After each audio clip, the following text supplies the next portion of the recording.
Before I start, flame shields up. I hate Final Fantasy VII.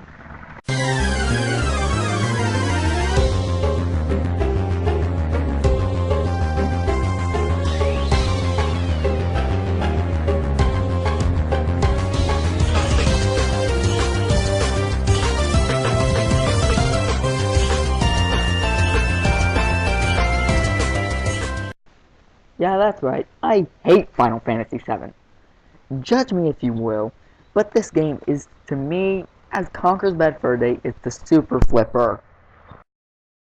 Bear with me, this is going to be a rant on how I can completely stand to hate Final Fantasy VII. In this video, I'm going to talk about several of the game's features. The gameplay, the music, the bosses, the overworld, and a few places across the map.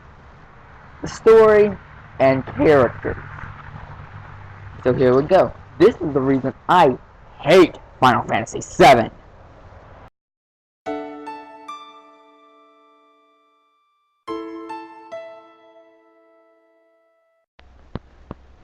Now the gameplay is just like all the other Final Fantasy games, aside from 3, 5, and 12. This game makes the real-time turn-based strategy battles we used to know and love, but for some reason, this game made that mechanic feel awkward as heck. Anyway, this game has a new gimmick to it. Instead of espers like in Final Fantasy VI with a class change option in Final Fantasy V and Final Fantasy III, this game features something called materia, which are used to give different characters different spells and skills they normally can't use, or add different features to their weapons and armor. The materia system doesn't feel like my cup of tea, and I know I don't have to use it either. But if you want to beat the game, it's almost vital you master it. Why?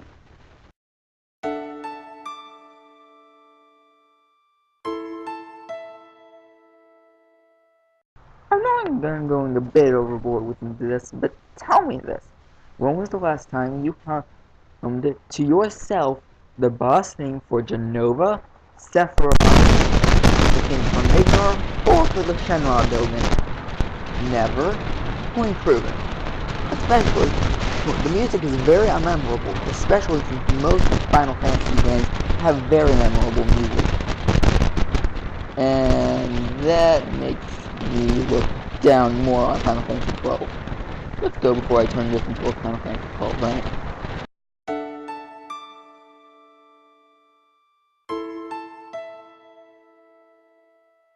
Now you've actually heard me hate on 2 of the things about this game, but there is one redeeming factor in my opinion. The boss battles are actually pretty good. Just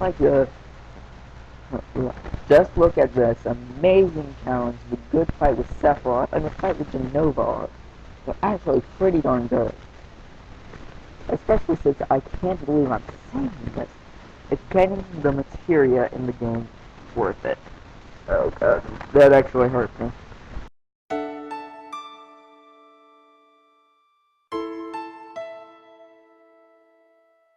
They're dark, gloomy, humdrum, Utah-like, and bland. Next reason.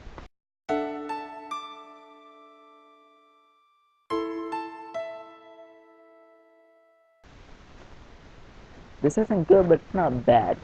The story and plot behind Final Fantasy VII revolves around Cloud Strife and his love interest / trophy girl, Aerith. Before the battle with Genova, Sephiroth kills her. After the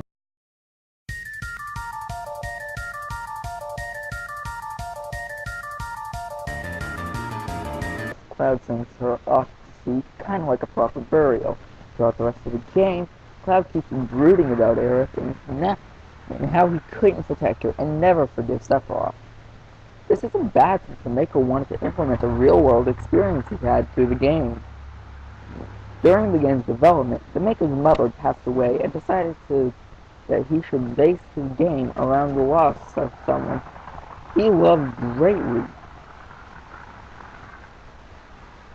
And that the moral isn't that just because someone's dead doesn't mean that they're completely gone. This is actually pretty darn upsetting and depressing. one of the redeeming factors to Final Fantasy VII for me. Props off to you.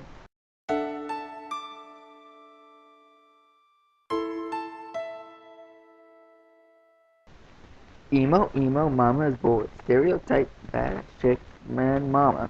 No more needs to be said. So as you can see, I greatly despise this game.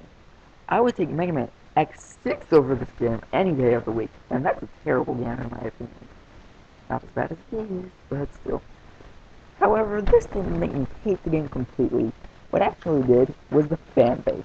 They kept uttering the phrase, "This is the greatest game in the franchise and in all time."